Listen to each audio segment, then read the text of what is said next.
Em nome do Paulo, do Hugo e do Danilo, os Três Manés. Vamos arrumar com o E aí, querida, é os Três Manés.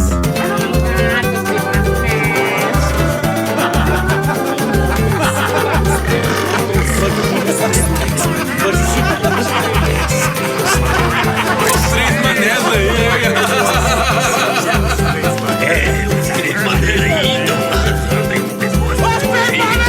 Vocês estão ouvindo os Três Manés.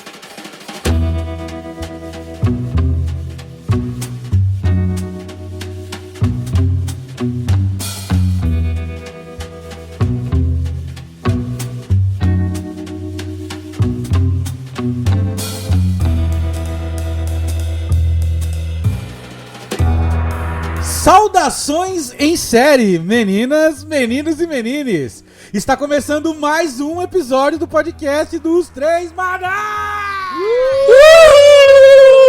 Chama meu cu, caralho. Hoje, senhoras e senhores, vamos falar sobre serial killers. Explorar um pouco da história dos mais conhecidos serial killers de todos os tempos, suas origens, os motivos de terem se tornado assassinos, tudo isso e muito mais no episódio de hoje. E sem mais delongas, aqui é o Danilo Juba e serial killer não é um prato de cornflakes envenenado. Fala, galera, começando mais um podcast aqui na sua televisão. Hannibal Lecter era um cara muito curioso, né? Curtiu um churrasco meio diferente. Bom dia, boa tarde, boa noite, minha amada classe trabalhadora. Hoje viemos aqui com polêmica, com um assunto complicado, com nossos queridos e não amados serial killers. E, bom, a gente aqui não é o Cometa Podcast, mas a gente também vai trazer serial killer pra você na sua programação. Sim, meninas e meninos, mas antes da gente começar o episódio, não esquece, tem um recadinho pra você.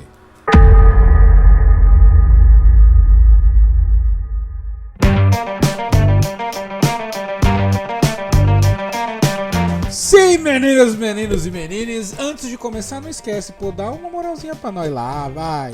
Ó, segue a gente nas redes sociais, no Instagram, @os3manecast, no Facebook, facebook.com/os3manecast, no e-mail, quiser mandar um e-mail pra nós, manda lá, 3manecast@gmail.com, e tem o YouTube aí que tá em processo de desenvolvimento, vão ter coisas novas muito em breve, mas por enquanto a gente só tá lançando os episódios, mas já se adianta, pô, já vai lá, já segue a gente, já dá um curtizinho lá, para assim que começar a sair as coisas você já vai ser avisado, ó.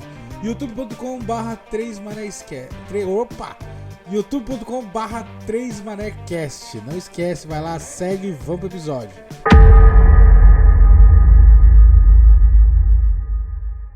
Vamos lá?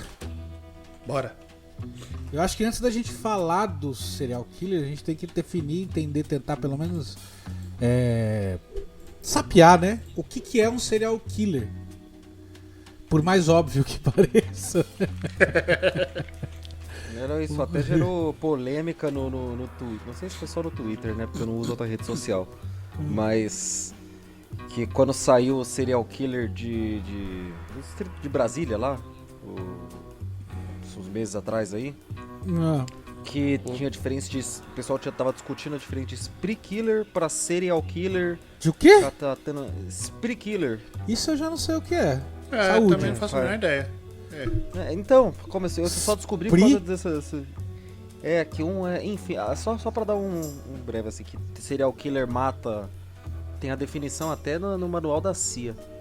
Ah, sim. Caralho. E o cara que mata de 3 ou 4 ou mais pessoas em mais de uma vez. Então, tipo, sei lá, ele mata 2 num período e mais 2 no outro. Entendi. No outro período. O spree killer não, ele sai matando todo mundo de uma vez só. É num período só. Ele entra numa onda de assassinato maluca e sai matando geral. Ele sai Então matando. Ted Bundy, por exemplo, não é um serial killer, né? Mas calma, vamos chegar lá. Não, então, aí tem um monte de coisa, varia. Tem um monte de porque, terminologia, né? tem o jeito que o cara faz. O que eu pesquisei é que, assim, tipo, o serial killer, o que é um serial killer? O serial killer em si é uma expressão do inglês que significa assassino em série. Né? Pra tradução da língua portuguesa. A principal característica de um serial killer é a sequência de assassinatos que ele comete, seguido, por norma, um determinado roteiro estabelecido. assim como uma assinatura, por exemplo, que é uma característica do crime. Então ele tem lá um modus operandi, ele mata geralmente da mesma forma, ele tem um perfil que busca específicos tipos de pessoa como vítima, tem um interesse ali, né, específico no tipo de vítima, ele não sai matando aleatoriamente, né? E de acordo com a própria psicologia, o serial killer, ele apresenta um perfil psicopatológico, ou seja, ele é um indivíduo que clinicamente perverso e com graves distúrbios mentais. Então, ele, apesar dele ser clinicamente, vamos dizer assim, alterado, né, uma pessoa que tem alguma patologia mental, ele tem completa consciência do que ele está fazendo, né? Ele tem predileção por aquilo, ele gosta, ele tem algum prazer, ele tem alguma coisa, alguma necessidade intrínseca nele ali que faz com que ele cometa esses crimes, né? Do mesmo jeito que você tem gosto, por exemplo, por, sei lá, cozinhar alguma coisa específica. Sim. Em específico momento. Ou então você tem uma atividade física que você gosta de fazer. E você não tem Exatamente. vergonha nenhuma de falar pros outros. Não, faço boxe 3 vezes por semana.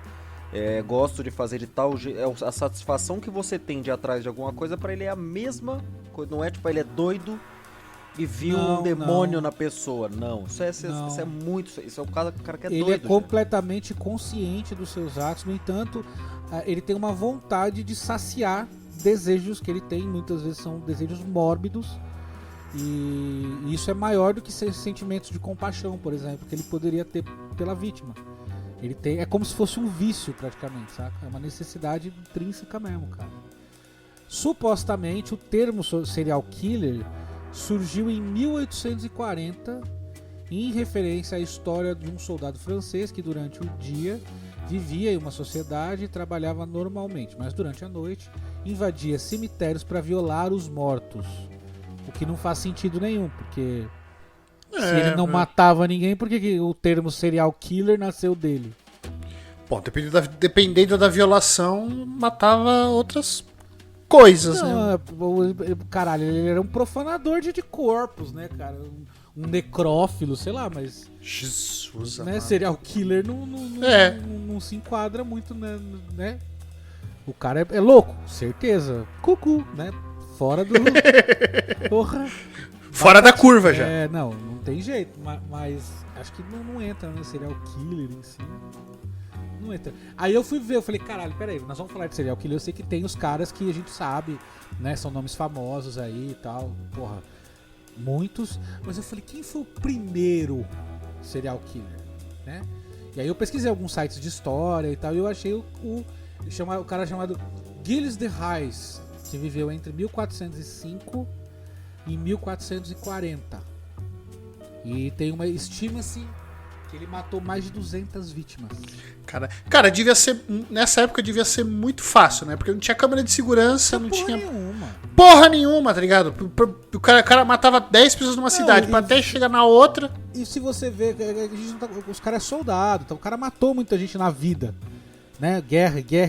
Esse Gilles, não sei se qual a pronúncia correta, acho que é Gilles, né? Gilles de Rais. Parece nome de produto de limpeza, né? Passa Gilles de Rais que, porra, desinfeta rapidinho, tá ligado? Cerveja, beba Gilles de Rais. Você mistura Gilles de Rais com pato purifique, fica uma coisa ótima. Nossa, você quase desmaia no banheiro. Delícia. Ele é um assassino em série. Assassino em série do pulmão. Tá ligado? Você corta o corpo em vários pedacinhos e coloca no Gilles de Rais, que derrete tudo. Isso, é o que o Walter White usa nos corpos. Então, ó, esse Gilles de Rais, ele era companheiro de armas de Joana d'Arc. Vejam vocês. Lutou junto com Joana d'Arc e tal. E ele tinha lá sua fortuna e ele arruinou a sua fortuna investindo numa peça de teatro extravagante que ele mesmo escreveu. E aí, pra compensar, tipo, faliu, fudeu. Ele tentou invocar em rituais satânicos, alquímicos, sei lá, um demônio chamado Baron, que é um demônio que traria dinheiro. como o tal do O maluco Barrom tentou não... invocar o Barrom, mano. Eu vou ali invocar o Barrom. Já venho. Não briga com essas coisas. Né? Esse maluco não sabia. Certeza que alguém zoou esse cara. Com certeza. Certeza. Eu quero ficar rico, vou te vender aqui um ritual. Eu não sei se é Você invocar Barrom, o Barrom. a pronúncia, ou se é Barom, né? Porque é lá de fora, né? Então, sei lá. Mas aí, como ele não teve resposta desse demônio, né? Ou não teve a resposta que ele esperava, porque acho que o cara imaginou que ia aparecer o capiroto ali na frente dele, né? E tal. Aí ele passou a sacrificar crianças em seu nome, no nome do capiroto. E terminou enforcado e esquartejado e depois queimado. Porque, mano, é pra não ter ruim, né? Enforca, pica e tosta. Que pra não ter erro. Pô, pra época faz muito sentido, porque se ele invocou o demônio, vai que, né? Vai que ele volta aí. Mas Sei. esse Gillies, né? Ele não é de comum acordo dos estudiosos do assunto. O que eu vi que é comum acordo entre todos, como seria então o primeiro, né? Serial killer em si, um cara chamado H.H. Holmes, que ele era dos Estados Unidos, viveu entre 1861 e 1896. E a estimativa é de que ele teve 230 vítimas. Caralho, estamos falando de 400 anos na frente, hein? Ele era... De um pro outro. Ele foi o criador de um lugar chamado Castelo da Morte, que era um hotel feito para assassinar.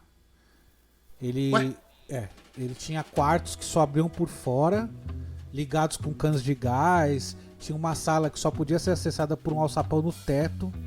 Tinha um local secreto de enforcamento. Tinha um cofre onde as pessoas eram sufocadas e um elevador de corpos. Ele era tipo um homem de negócios e ele preparava os ossos e os vendia para as universidades depois. Nossa, mano. Foda, né? É totalmente homem de negócio. Até os restos ele já tinha preparado. Sim. Às vezes até o intuito dele era esse, né? Pra conseguir mais osso pra vender. Já matava as pessoas e vendia, cara. Caralho, mano. Ai, nossa senhora, o governo do Brasil deixou ele no chinelo agora.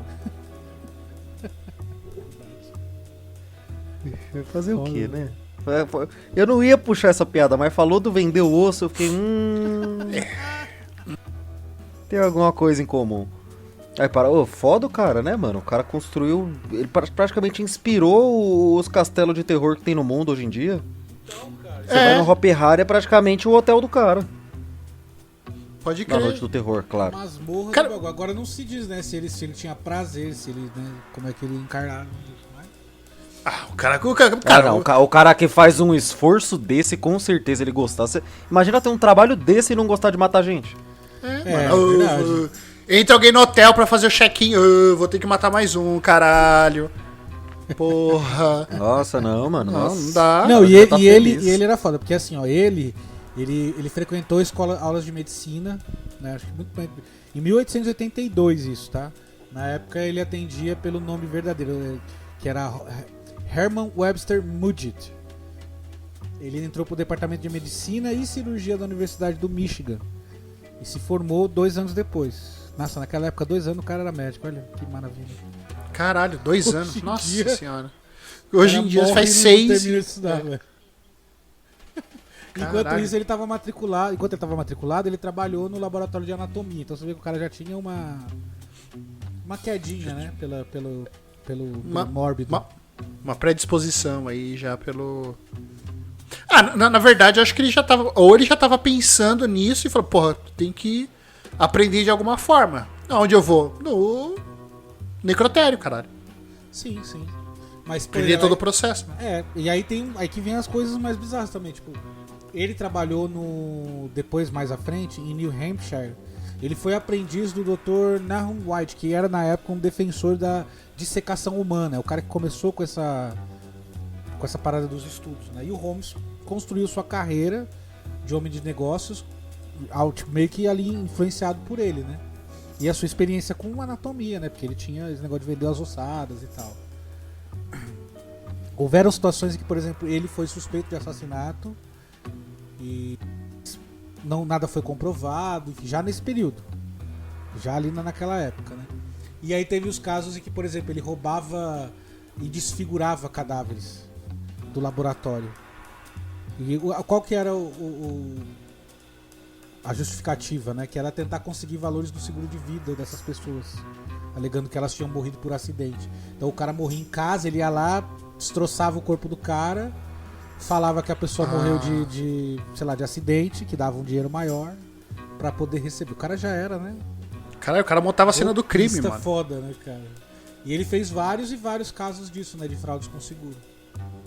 E ele se tornava beneficiário das apólices de várias mulheres que trabalhavam pra ele. Que muitas delas morriam misteriosamente pouco tempo depois. Aí é fácil ficar rico, caralho. Cara, ele fez o sócio fingir a própria morte. Pra você ter uma ideia. Ele era tipo um falsário, né? Então, mais de um dos esquemas dele, com fraude de seguro, ele fez que o sócio dele, chamado Benjamin Pitzel, fingisse a própria morte para que a sua esposa pudesse resgatar $10 mil do seguro de vida, que depois iriam pro Holmes. E é claro, a única coisa que ele precisava fazer era encontrar um cadáver para simular a morte do Pitzel. Caralho, mano. Imagina, se esse maluco simular a morte, ele vai fazer o que semana que vem? Só que olha vai só, comprar pão na padaria de boa? No meio do caminho ele mudou de ideia e acabou matando o cara mesmo, deixando o cara inconsciente com clorofórmio e depois queimando o corpo dele com benzeno. Caralho, mano. Você topa? Não. Morre, filho da puta. Então você vai morrer, tá ligado? Eu quero dinheiro. Preciso do dinheiro. Ou você simula, ou você morre. Inclusive ele deixa no depoimento dele subentendido que o cara foi queimado vivo, que ele só tava apagado com clorofórmio quando foi carbonizado. Nossa, imagina o desespero. Nossa, mano. Mas aí, olha só, o estudo forense, porque também não era muito exato na época, né? Indicam que o clorofórmio, na verdade, foi administrado após a morte. Então ele queimou o cara acordado. Nossa, mano. E pra que usar a porra do clorofórmio depois, mano? Segundo dito, né, seria uma possível tentativa de alegação de suicídio. Pra que o seguro pudesse ser pago, entendeu? Entendi. Caralho. Mano, assim, eu não vou me aprofundar só nesse cara, mas só esse cara tem tanta coisa que você fala, é um psicopata. Porque ele era muito calculista de muitas coisas, tá ligado? E ele tava sempre... O negócio dele era grana. Ele queria grana, então ele fraudava a morte, sei lá, violava corpos, tá ligado? De todo jeito, né? Grana de qualquer forma. Os caras até mencionam no artigo que eu li que é difícil listar os crimes dele, porque ele era um mentiroso compulsivo. E o mentiroso compulsivo é o melhor mentiroso que tem, porque ele acredita na própria mentira. Então é muito difícil pegar ele mentindo, né? Ele é muito verossímil, né, cara? O cara nem desvia o olhar, né? Ele mente focando em você, né? Pois é, cara. Eu tava vendo umas entrevistas de alguns serial... Cara, você para olhar, os caras têm o mesmo olhar, né? Sim. Eles têm o mesmo não tom de olhar, mas o mesmo foco, assim. O cara olha, você vê no olho dele que ele já tá morto por dentro, tá ligado? Sim, ele é o calculista, né? É isso que você vê. Cara, ele é o calculista, cara. Ele sabe exatamente onde ele tá indo. Ele vai testando a situação, o ambiente, a pessoa, as respostas que as pessoas dão às alegações. Eles são ótimos atores também, né? Eles conseguem ludibriar, persuadir as pessoas com muita facilidade. Só mais uma coisa que eu acho importante falar desse H.H. Holmes, pra quem tá ouvindo aí e quer saber mais, a 5ª temporada da série American Horror Story é inspirada nele. Então sério? Nossa, eu vou assistir, mano. Tem tudo, do hotel e tal, tudo inspirado nele, cara. Tem o hotel, é verdade. Nossa, o personagem que é inspirado nele é o James March, que é interpretado pelo Evan Peters. Caralho, mano. Isso, aí tem o Hotel Cortez, em Los Angeles, que é inspirado no hotel do H.H. Holmes e tal. Now then, tell me, what did Miggs say to you? Multiple Miggs in the next cell. He hissed at you. What did he say? He said, I can smell your cunt. I see. I myself cannot. Querido Pedro Rodrigues Filho, também conhecido como Pedrinho Matador, nasceu em Santa Rita do Sapucaí, 1954. Então assim, já faz bastante tempo, foi época de ditadura, não foi? Foi. 54? Foi. 54? O golpe foi em 54. Enfim, viveu na época da ditadura, o rapaz que desde pequeno, mas desde pequeno mesmo, já começou como eu posso dizer assim, não quero falar carreira também, né? É meio complicado, tem que tomar cuidado com as palavras. Carreira foda. mas já Ele começou... foi pós-graduado aí em dilacerar e... É complicado, mas ele já começou os seus crimes desde muito cedo, desde os 13 anos de idade. Mas eu queria dar só um background pra história dele antes da gente começar a falar, pra ficar um pouco justo.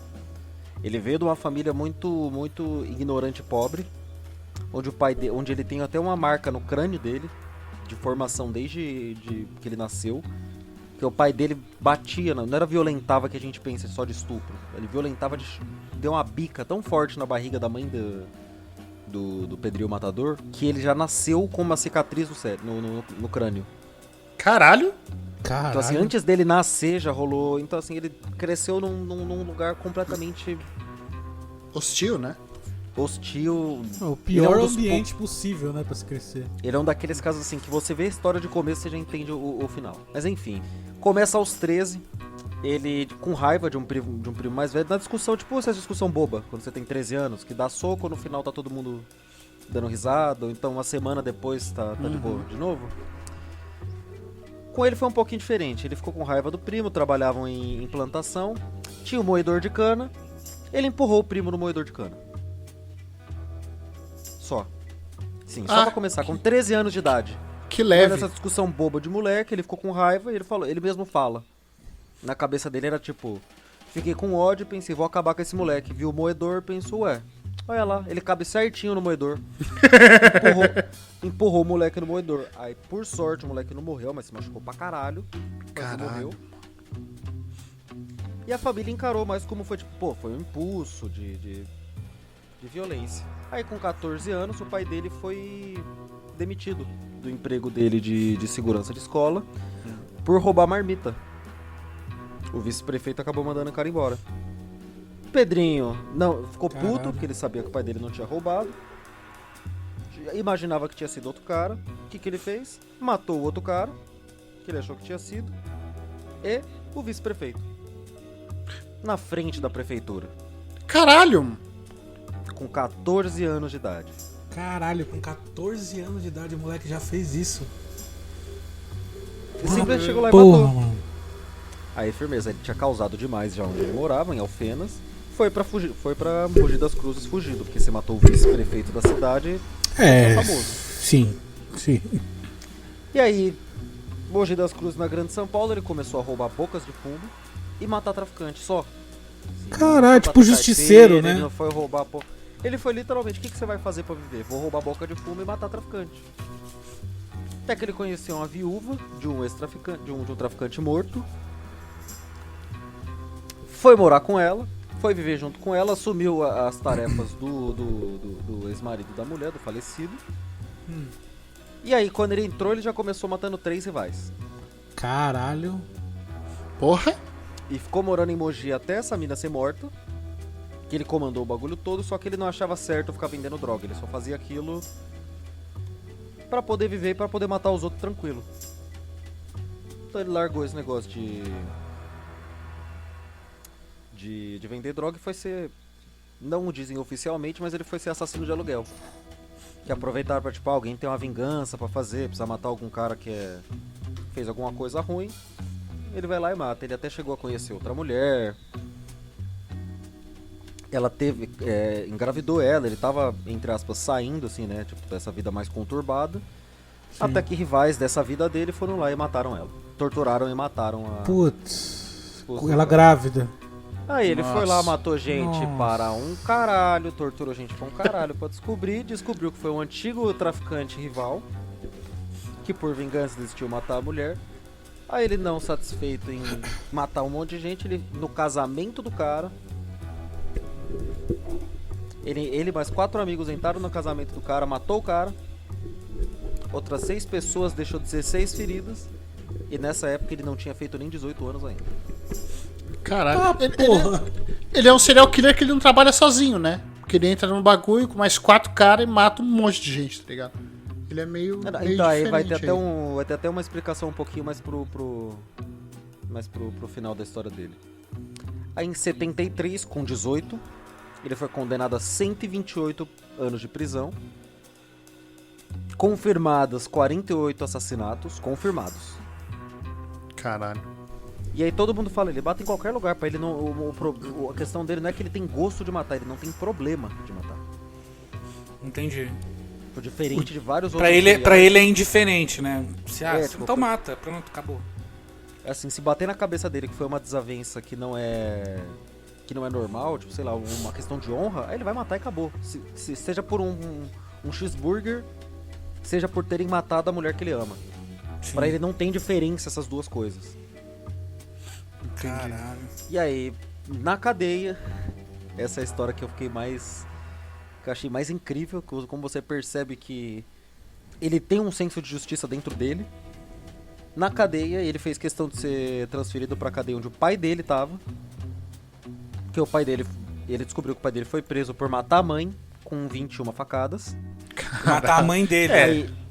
O pai dele matou a mãe dele com 21 facadas. Caralho. E aí ele com 20 na época foi transferido pra prisão do pai.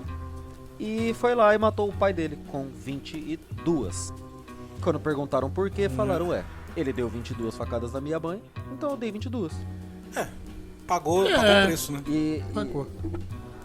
E aí ele também diz, o povo diz que comi o coração dele. Não, eu simplesmente cortei porque era uma vingança, né? Cortei e joguei fora. Tirei um pedaço, mastiguei e joguei fora, era só uma vingança. Então você vê o jeito, ele fala pra ele, tipo, ele poderia ter feito isso com um cara que comeu o almoço dele. Porque ele fala numa nata, pra ele não é um alarde fazer isso, ele não tem essa noção de isso é errado. Ele não distingue, né, ação e reação, né? Mais ou menos isso. Ele falava, Então, ele só usava o revólver, ele só usava arma de fogo quando ele não tinha outra opção. Então, se ele preferia quebrar o pescoço ou usar uma faca. Porque ele falava que era o que ele precisava sentir que foi ele que matou, porque se ele usava a arma não tinha essa sensação também. Então é muito psiquiatra e psicólogo fala dessa criação que ele veio, desse negócio que ele veio, a violência se tornou tão comum no dia a dia dele, se tornou uma coisa tão... Porra, ele jogou o primo no moedor de cana. E o pessoal fez... Com 13 anos, velho. Caralho. E o pessoal não fez nada, ninguém matou o prefeito, ajudaram ele. O pai dele batia... Falavam que o pai dele era uma pessoa extremamente violenta e não era só em casa. Era com tudo e com todo mundo e ninguém mexia com medo. Então na cabeça dele não era tipo, porque o pessoal tem medo dele ser violento. Não, é porque é normal, que acontece. E aí ele foi sendo criado assim, pra ele tinha um senso de justiça na cabeça dele. Ele tinha um senso de certo e errado. E pra ele o que era socialmente não é aceitável, tipo, matar uma pessoa, pra ele era ok. Porque se o pai era violento na casa dele, então pra ele, tipo, aquilo é o modelo, né? Que ele cresceu vendo. Querendo ou não. O cara, porra, dentro de casa bate na mãe nele. Fora de casa, o cara vai no bar, vai no mercado, bate no outro. Vai na padaria, bate no... Cara, é modelo padrão, Não, mas é interessante que mostra que ele não tinha... Ele ficou preso. Ele não tinha como... Não tem compaixão, não tem... Foda, matar uma pessoa fica assim como... do mesmo jeito que você mata uma barata, tá ligado? Não faz diferença. Pra ele não... E ele era um ponto que ele... Mano, matava a galera dentro da cadeia, que ele matou em refeitório, na rua, na cela. Ele matou até um cara que tava sendo transferido junto com ele por outro presídio dentro do camburão. Estavam os dois no... Cadê o nome que eles falam aqui? No camburão. Porra. No bonde. Que ele alegou que o cara era um estuprador, ele falou, não é que eu me sinto bem, mas o cara era um estuprador, eu precisei matar. Ele era amigo meu, mas eu precisei matar. Foi acusado de estupro, matei. E aí aparentemente rolou a conversão dele, ele se tornou cristão, disse arrependido. Muito psiquiatra vira e fala que tipo, o caso dele não é nem tipo, ele tá tentando correr pra religião pra fugir. É porque ele não conhece outro método de vida, ele passou a vida inteira vivendo disso. Pra ele era normal, ninguém recriminou, ninguém chegou e falou pra ele que era errado. Quem imagina se olha na cara de um cara que mata um outro por causa de um sanduíche. Você não vai olhar e falar que ele tá errado, você não quer ser o próximo. E aparentemente ele mesmo fala que ele agora se chamou ele de Pedrinho Matador, ele fica bravo, mas ele não reage. Que ele é o Pedrinho ex-matador, ele não faz mais esse tipo de coisa. Mas ele sabe que ele não é um cara normal. E ele sabe que ele tem problema. No episódio do podcast eu vi um corte que ele mesmo fala: eu sei que eu não sou um cara normal, eu sei que eu não fiz coisa boa. Hoje eu tenho essa noção, hoje eu tô aprendendo a ser gente. O problema é que eu tenho já 60 e muitos anos. Now then, tell me, what did Miggs say to you? Multiple Miggs in the next cell. He hissed at you. What did he say? He said, I can smell your cunt. I see. I myself cannot. Eu trago Pedro Alonso Lopes. Quem é esse? Pedro Alonso Lopes é um serial killer de Santa Isabel, Tolima. Nasceu em 8 de outubro de 1948. Tolima é onde isso? Colômbia. Colômbia? É o time que eliminou o Corinthians uma vez aí na Libertadores. Eu sabia que o nome não me era estranho. Ele é acusado de matar e estuprar mais de 300 pessoas em 3 países. Caralho! Além fronteiras, hein? Bonzinho ele, né? Caralho! Tranquilo.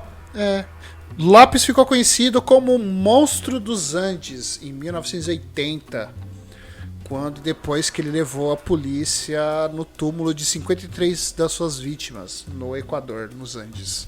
53.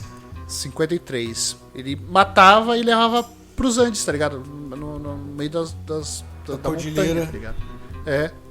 E as vítimas dele eram todas meninas, entre 9 e 12 anos. Cara, que absurdo. Que absurdo. Já assustou durante a leitura já. Caralho.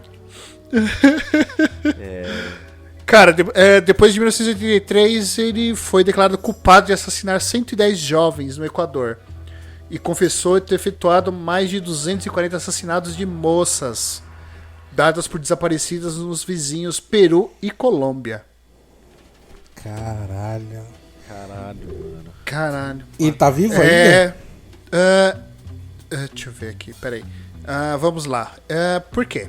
Ele era filho de mãe prostituta, que expulsou ele de casa aos 8 anos de idade, por ele ter acariciado a irmã mais nova. Vixe, ele já tinha... Olha aí, já tinha aí sinais, né?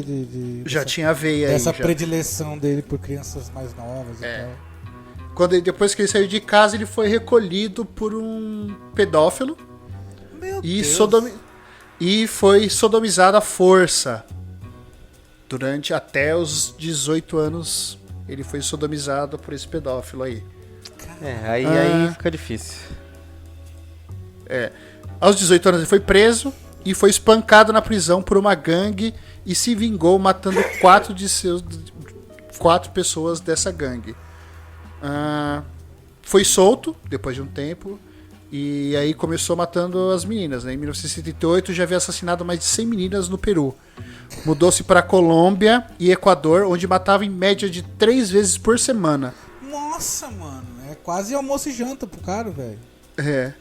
Ele gostava mais de matar meninas equatorianas, pois segundo ele eram mais gentis e confiáveis. Meu Deus. Mano, esse maluco é loucão. Eram mais gentis, confiáveis, mais inocentes. A polícia atribuiu o grande número de desaparecimentos de meninas às atividades de escravização e prostituição na área, na época, em 1978. E em 1980, uma enchente repentina revelou a primeira de suas vítimas. Quando ele foi preso... Desenterrou a parada. Desenterrou um dos túmulos. E aí, quando ele foi preso, ele contou aos investigadores as histórias, né? De sua trilha de morte. No início, os policiais não acreditaram muito no relato dele, mas todas as dúvidas apareceram quando ele mostrou o local aí onde estava os 54, os outros corpos, os 54. Acredita-se que 300 assassinatos ainda seja uma baixa estimativa para esse serial killer. Quer dizer, ele pode ter cometido mais de 300 assassinatos. E após ter cumprido 20 anos de pena máxima no Equador, foi libertado em 1988 e nunca mais foi visto. Ou seja, ele pode ser... Nossa, vai saber o que ele não tá fazendo. Ele pode ser o hoje. tiozinho morando ali no meio de uma praça, ou pode já Ele ter pode morrido faz tempo. Ele Também. pode ser o seu vizinho aí. De alguma forma. Ai, caralho, ia fazer uma piada, deixa quieto. Olha! Hoje, a gente- Não, eu ia falar que ele pode ser o tiozinho da flauta da praça, mano.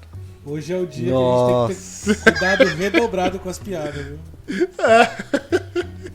Ainda bem que tem edição. Cê é louco, cachoeira. Mano, 300 pessoas. 300. Eu tava vendo também 300. o Doutor Morte, vocês já viram falar dele? Não, Dr. Bart, não. Doutor Morte, o nome dele era Harold Shipman. Harold Shipman era um médico britânico, né? Diferente dos caras que a gente viu até agora, não teve muito essa parada de sadismo, nem de, sabe, condições precárias de subsistência ou famílias traumatizantes, nem nada. O cara virou médico, porra. Em qualquer lugar do mundo, pra você chegar a médico, o cara tem, né? Já tem um berço, alguma coisa, né? Na grande maioria do tempo, alguma infraestrutura pro cara estudar, né? Aham. Era um cara normal, talvez um pouco, vamos dizer assim, isolado, né? Mas, pô, o cara, por exemplo, teve uma carreira acadêmica relativamente na média, esportista, era um excelente atletista, atleta, né? Atletista. Era um excelente atleta e tal, se destacava. Mas mesmo assim, né? Era um cara meio sozinho e tal, nas suas relações ali e tal. Ele era muito próximo da mãe, né? A mãe dele chamava Vera Britton. E em determinado momento ela foi diagnosticada com câncer no pulmão. E aí ele ficou do lado dela ali até a morte e tal. Foi meio que nesse momento que ele via a mãe dele recebendo de diversas altas doses, né, de uma droga de amorfina, que é o nome da heroína, né, para dizer, ou morfina, né, que era para aliviar a dor. E segundo, né, o que se diz, ele meio que ficou fascinado com aquilo, né, com aquela medicação e tal. Quando a mãe dele morreu, obviamente que ele ficou desolado e tal, e decidiu que queria fazer medicina. A morte, quantos casos a gente não vê disso, né? Que a pessoa perde um ente querido e vê todo o trabalho dos médicos, enfim, num processo de tratamento, o cara acaba se motivando a ser médico também para tentar ajudar e assim. É tudo que tem para uma história bonita, saca? Sim, Tudo que a história precisa dele pra tá aquela bonitinha história por bonita. enquanto. Exatamente. E aí ele entra na Escola de Medicina de Leeds, na Inglaterra. Contudo, o futuro serial killer não era... o objetivo dele não era salvar vidas, ou o futuro dele não era de salvar vidas, né? Na verdade, o objetivo era matá-las. E em 1974, já mais adiante, ele assume o primeiro cargo dele dentro de um hospital, o primeiro cargo de respeito, ali, né? Fala, cheguei, tô começando agora a ficar bem na história, né? Que ele assume esse cargo dentro do hospital de Yorkshire. E aí ele se casa, tem 3 filhos. Cara, ó que linda a história do cara, bonita. Cara, linda a história. Ele era muito respeitado no meio. Achavam que ele era um profissional zeloso, dedicado, um pai de família exemplar, enfim, cara, tudo bonitinho. Mas, conforme as coisas foram passando, o tempo foi passando, a máscara começou a cair. O que aconteceu? Uma enfermeira do pronto-socorro percebeu que ele prescrevia umas doses muito altas de petidina, que eu não sei o que é, mas deve ser algum remédio aí, que é um autismo, os caras chegam a mencionar como doses cavalares. Caralho. E ela indicou que essa medicação só era aplicada em casos de urgência e extrema necessidade, né? E aí descobriram então que ele usava a substância para uso próprio, e atrelado a isso ele usava falsas receitas médicas e diagnósticos feitos por ele. Aí ele foi afastado da profissão, né? Foi colocado em uma clínica de reabilitação e 2 anos depois ele voltou a exercer seu cargo. E aí voltou a medicina, você vê? Então os caras, opa, tem alguma coisa errada. Aí afastaram o cara, né? Tiraram o cara, internaram o cara, e aí. Não, agora você tá recuperado, volta lá, vai ser médico de novo. Você eu já falo. Puta, devolve o cara. Pois é. No mesmo lugar, velho. Ah, foda, porra, né? Mano. Aí, um agente funerário local, chamado Frank Massey, começou a notar um padrão mórbido. Os pacientes do médico, né, do Shipman, eles tinham uma taxa de mortalidade muito elevada. Tipo, muito maior do que os outros médicos. E os óbitos deles eram sempre muito semelhantes. Idosas do sexo feminino que moravam sozinhas e morriam após uma overdose de morfina. Tipo, 90% dos pacientes dele que morriam desse jeito e tinham esse perfil. Caralho, mano. Foda isso, né? Ainda, né? Como ele tinha uma reputação ali de bom moço, membro ativo da sociedade e tal, as suspeitas levantadas pelo agente funerário meio que foram jogadas debaixo do pano. Pelo menos até a morte da última vítima dele, que foi uma moça chamada Kathleen Grundy, em junho de 1998. Agora, 20 anos. Agora, caralho. Os amigos da viúva, que era uma viúva rica, inclusive, estranharam o sumiço dela. E aí foram até a casa dela e encontraram ela morta, sentada no sofá. O que todos achavam muito estranho, já que ela nunca teve nem doente. Tipo, ela não apresentava nenhum problema, estava de boa. A última pessoa que viu ela em vida foi Harold Shipman. Ele alegou que tinha ido visitar ela apenas para tirar algumas amostras de sangue para análise. E ele achava que mais uma vez os crimes seriam, né? Não vai dar nada. Mas não contava com um erro em seu diabólico plano. A filha da moça, da Kathleen, Angela Woodruff, ela tinha recebido uma ligação de um suposto advogado falando que precisava discutir o testamento novo que a sua mãe havia deixado. Como a mulher, né, a viúva que cuidava da família, ela que cuidava das crianças, das finanças da família, como a filha era a pessoa quem cuidava das finanças da família, ela logo se ligou, né? Opa, como assim que eu não tô sabendo de alteração no testamento? Alteração do testamento. Principalmente quando ela recebe a informação de um documento que ela deixava 360 mil libras pro médico. Ah, que beleza! Mas os caras também se entregam, né? Tipo, porra! Acho que o cara cansa, tá ligado? Sei lá. Nem papão laranja na história, né, cara? Nossa. Acho que chega uma hora, né, nem que cansa, acho que ele fica tão confortável que ele fica foda-se, não tô sendo pego mesmo. Tipo, não vai dar nada. Porra. Daí, passado isso, né, os oficiais no primeiro momento foram à casa dele, né, e estranharam, né, a sujeira do lugar. Não se esperava que a residência de um médico fosse daquele jeito, né? Tipo, a casa revirada, suja, mal cuidada. E no meio de toda a bagunça foi encontrada uma máquina de escrever na qual o Harold forjava os testamentos, além de ter encontrado joias das vítimas e tal. Depois da apresentação dessas provas e as acusações levantadas por Shipman, ele foi condenado pela morte de 15 mulheres em 1995, entre 95 e 98.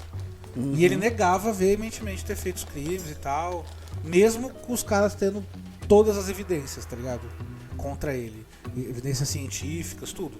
Tipo, foi você, cuzão, acabou. E aí o inquérito ainda termina concluindo que ele possivelmente teria sido responsável por 250 mortes. Caralho, de idoso. De idoso, tudo mulher, tudo velha. Caralho, mano. Além de ser acusado de usar substâncias médicas para fins recreativos. Ele se drogava, né? E aí ele foi sentenciado à prisão perpétua por seus crimes. Eu acho que na Inglaterra não tem crime de morte mais, né?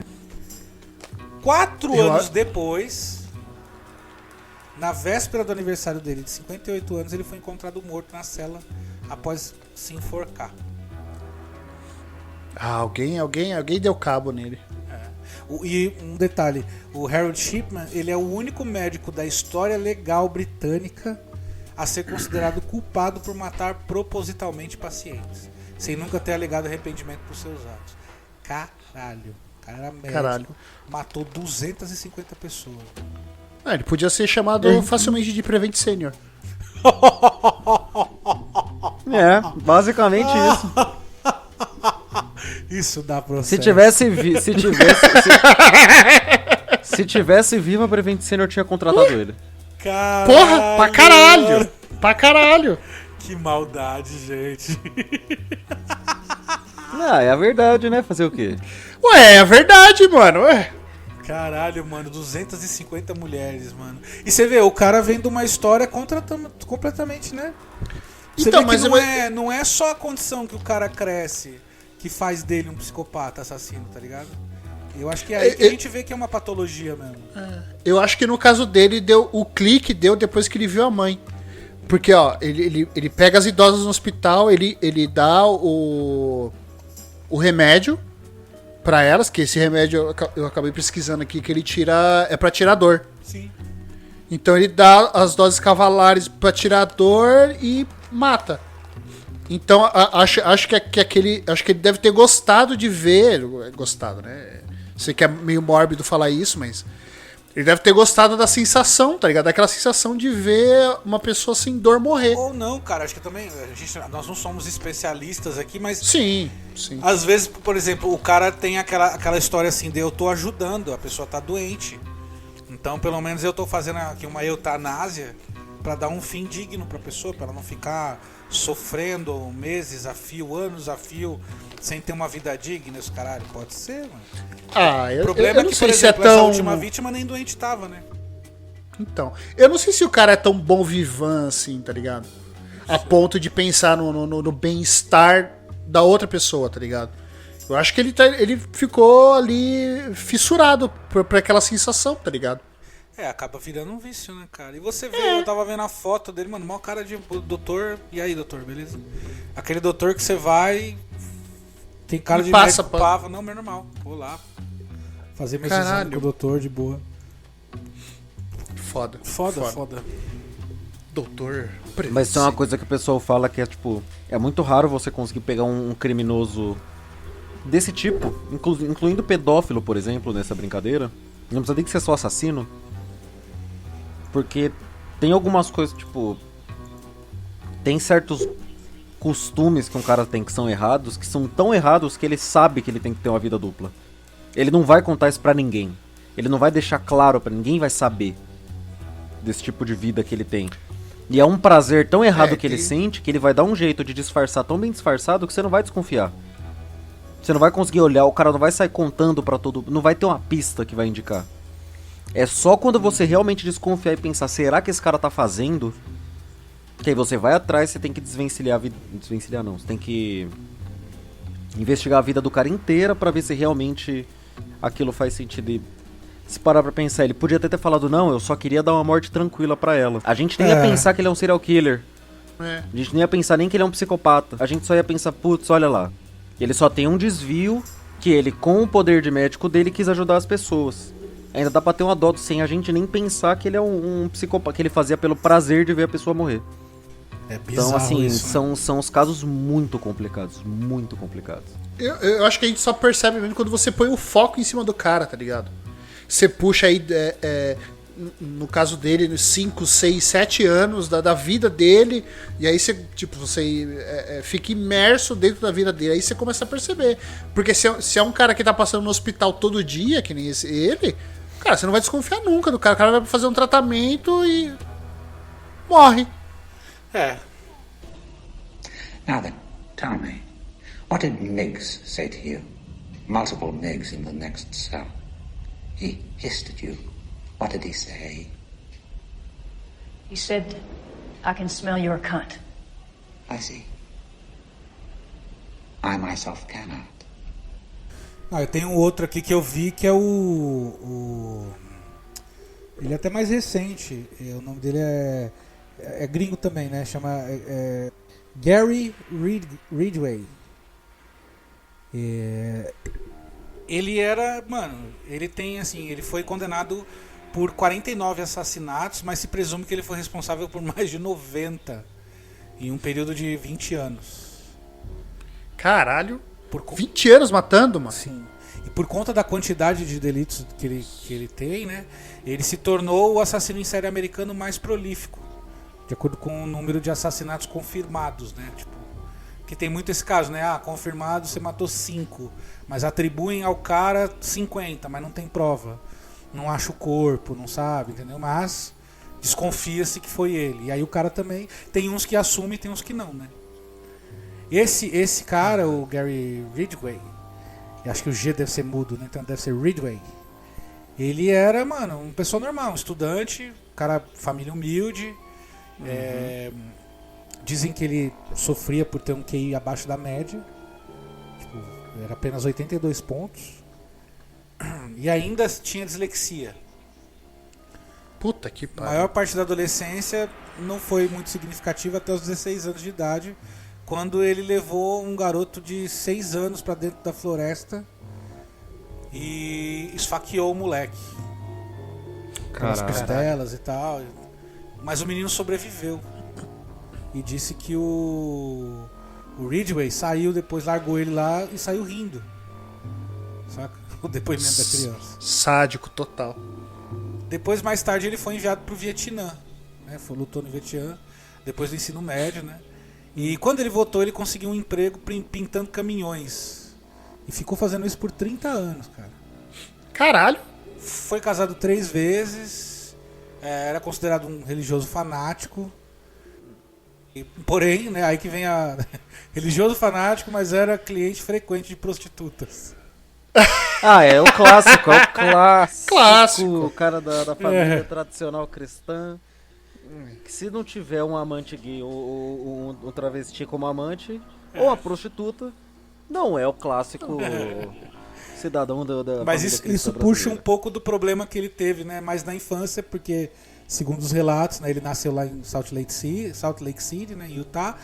E a mãe dele era uma pessoa muito dominadora e ele teve uma parada, tipo, foi sexualmente atraído pela mãe, né? Tinha essa... Como é que chama lá? Tem o nome da síndrome. Estocolmo. Não é de Estocolmo. É a síndrome que a pessoa se apaixona Édipo. pelo pai. Édipo, isso. Édipo. Assim, Sim, de Édipo.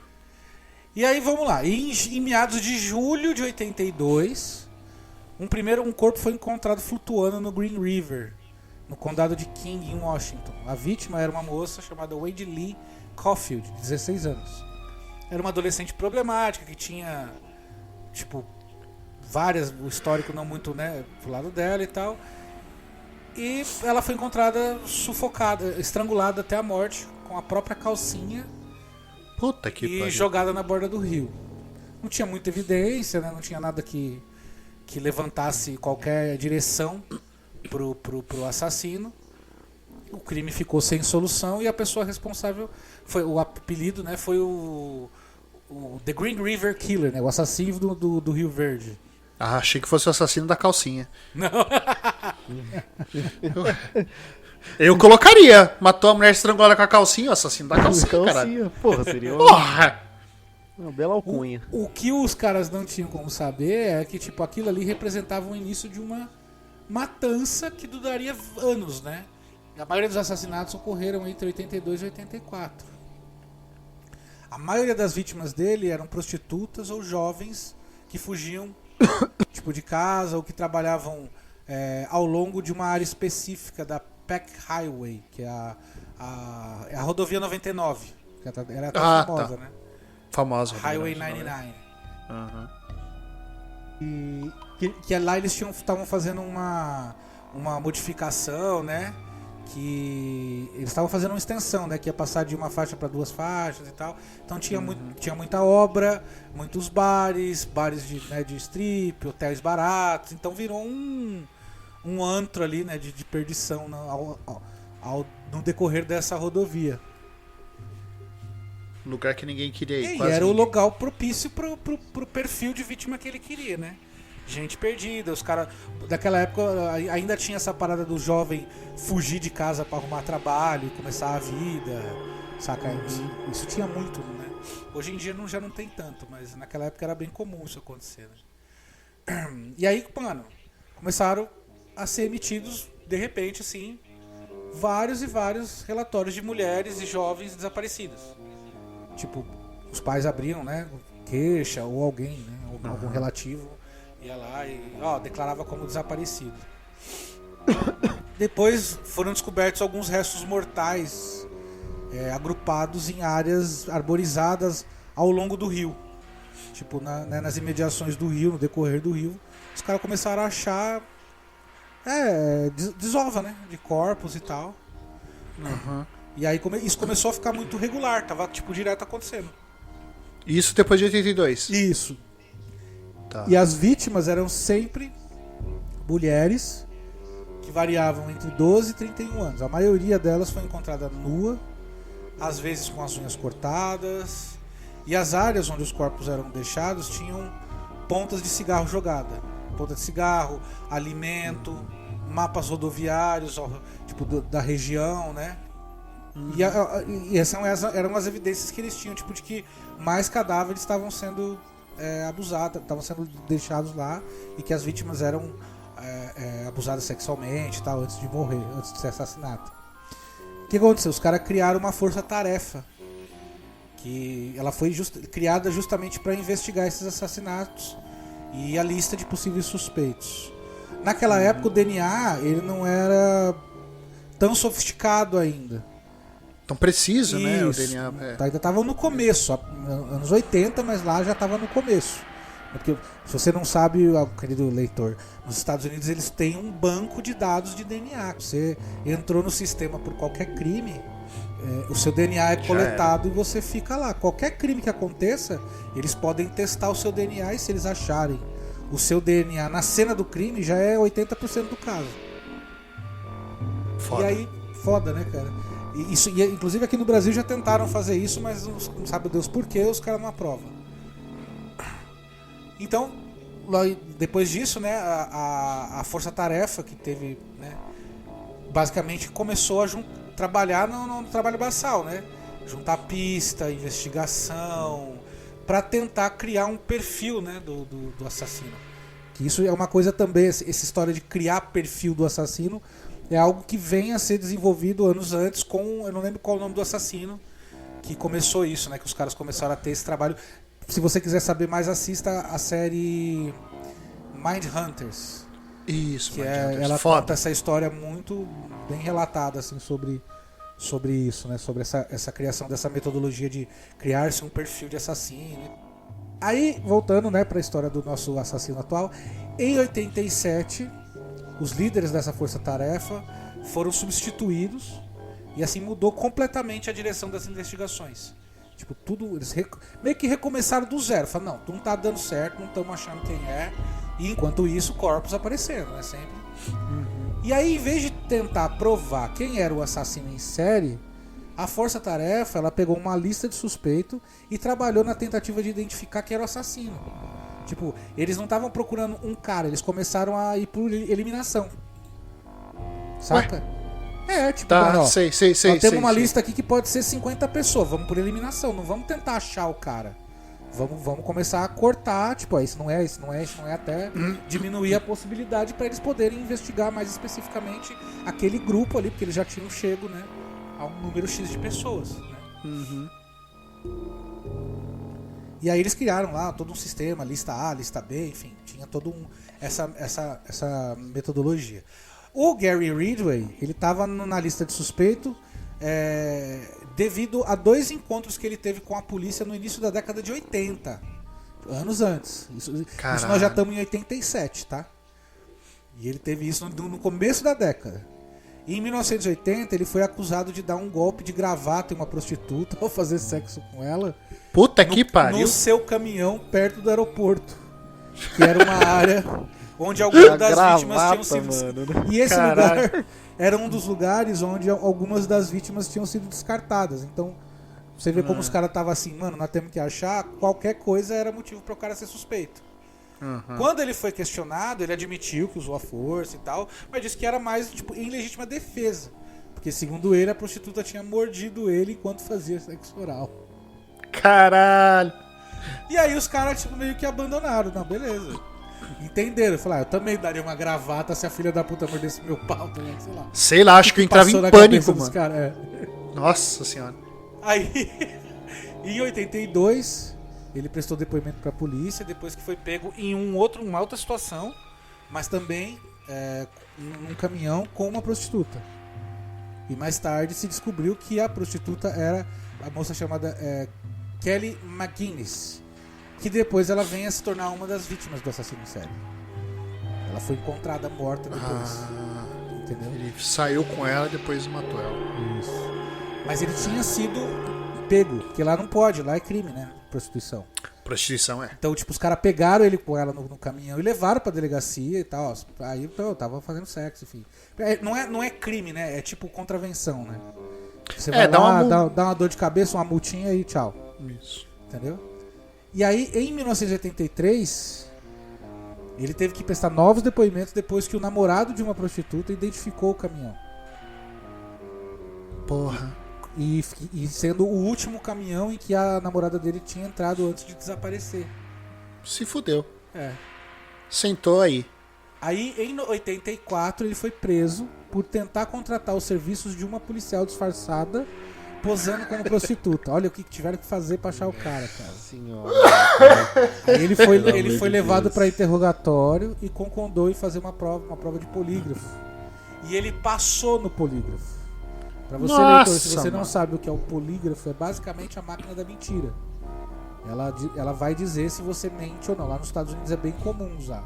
Aqui no Brasil não. Mas Não, lá não eles tem, usam. nem tem. Esse incidente, né, e a relação dele com a Judy Malson, que é a terceira esposa dele, pareciam diminuir a raiva assassina dele. Então foi diminuindo, ele foi parando de matar. Embora, na época, as vítimas continuavam a ser descobertas, porque era o acumulado, né?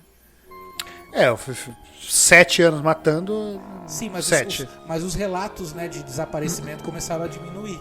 Acho que o cara tomou um susto, né? Falou, porra, passei no bagulho, mas aí se for de novo, lascou, né? Aí, meio que os policiais ficaram numa situação que eles estavam. Eles eram incapazes de eliminar o Ridley como um suspeito. E aí eles mudaram ele pra tal da lista A, que era tipo dos principais, e ele foi colocado sob vigilância. Os investigadores examinaram o histórico dele, o histórico de trabalho, e determinaram que ele nunca teve no trabalho nos dias em que muitas das vítimas foram relatadas como desaparecidas. Porra. Olha, os caras foram chafurdando, né, cara? Putz, os caras foram foda, né, cara? Tipo, foram buscando de tudo. Os caras têm que montar um quebra-cabeça gigantesco, né, pra pegar o cara. E esse cara, sim, sem brincadeira, ele só não fugiu porque ele não quis. Viciado, né? O cara é viciado. Viciou, né, Porra, mano? Você fica, caralho, velho. E aí, não o que querendo acontecia? tirar o mérito, porque a polícia tá vindo atrás, mas assim, a polícia correu tanto pra tentar que era só ele... Mano, se ele mudasse de estado, tava ok. Lá ainda tinha isso, né? Tipo, mudou de estado, perde a jurisdição, né? Aí, além disso, né, dessa situação, mas dele ter sido posto em vigilância e tal, várias prostitutas ao longo daquela faixa ali da estrada, né? Elas deixaram com a polícia a descrição de um homem que era sempre visto, né, cruzando a área e tal, e a descrição batia com a dele. E e outra coincidência é que a tal da estrada, né, que era o polo de prostituição e os caralhos, ele tinha que passar pela estrada todo dia pra ir pro trabalho. Tipo, ele ia e voltava, ele passava por lá, né? Daí, em 8 de abril de 87, a polícia procurou a casa fez uma busca, né? Na casa do Ridley. E a casa tava, tipo, repleta de objetos que ele e a sua esposa haviam coletado de caçambas de lixo e de locais próximos de despejo de algumas das vítimas mortas. Acho que eles deviam pegar a coisa, né, do lixo, enfim. E aí ele foi levado pra prisão pela polícia e passou em um novo teste de polígrafo. E concordou em permitir que eles usassem amostra de cabelo para fazer saliva e tal, para fazer o teste de DNA. E aí aí que ele se lascou, né? Porque ele achou que ele tinha enganado os caras, mas aí a confiança dele acabou botando ele pra fuder. Peraí. Não, fizeram tudo isso e ele foi liberado. Tipo, ele não foi efetivamente preso, né? E aí ele achou que tinha enganado os caras e tal. E aí o que aconteceu? Como ele achou que ele tinha se safado, ele voltou a matar. Ele começou a matar de novo. Ah, tipo, pegaram ele, passou no polígrafo e soltaram pra ver se Exatamente. E aí veja uma coisa interessante. Em dezembro de 83, o Ted Bundy, que a gente vai falar daqui a pouco, ele tava no corredor da morte. E se ofereceu pra ajudar a Força Tarefa a encontrar o assassino de Green River. Caralho. Os investigadores principais, inclusive, foram se encontrar com o Ted Bundy, que ele deu uma visão, né, uma interpretação da mente de um assassino em série. Então, né, vamos pegar um assassino em série pra interpretar outro. Cara, se eu não me engano, a história desse cara tá no Mindhunter, viu? Tá, Do River, é. E aí o Bundy disse que o assassino provavelmente conhecia algumas das vítimas. E disse também que mais vítimas provavelmente foram enterradas nas áreas de despejo, né, ali na região do rio, e que ainda não haviam sido encontradas. O Bundy também colocou muito significado nas diferentes áreas em que os corpos tinham sido deixados, sugerindo que a cada local, né, cada local de desova, estava mais próximo da casa do assassino. Ia ficando cada vez mais perto da casa dele. Pra encurtar o trajeto, né? Provavelmente. De uma certa forma, os investigadores interpretaram isso, né? É uma informação, tipo, interessante, mas que não ajudava, né? Essa informação não ajudava para encontrar o assassino, efetivamente. Era mais um floreio. E o Bundy também adorava aparecer, né? Que ele tava até o fim, ele ficou tentando convencer o mundo de que ele não era assassino, para tentar até o último momento não ser executado, enfim. Com aquela carinha dele. Com o passar, passou tempo. Em novembro de 2001, agora, hein? Porra, o Gary Ridgway foi preso pelos assassinatos de Marcia Chapman, Opal Mills, Cynthia Hines e Carol Ann Christensen. A evidência foi uma combinação de DNA positiva de cada vítima para com a do Gary. Mais tarde, depois, as amostras até que foram cruzadas com... Eles fizeram um esquema lá, tipo eles usavam um spray, né? Eles fizeram... Luminol. Isso. Aí fizeram a combinação, né, com as amostras de DNA do Ridgway. E aí isso aumentou 3 vítimas. Mais 3 vítimas na acusação. Porra. E aí... Oi? Tinha a galera que nem tava na lista entrou.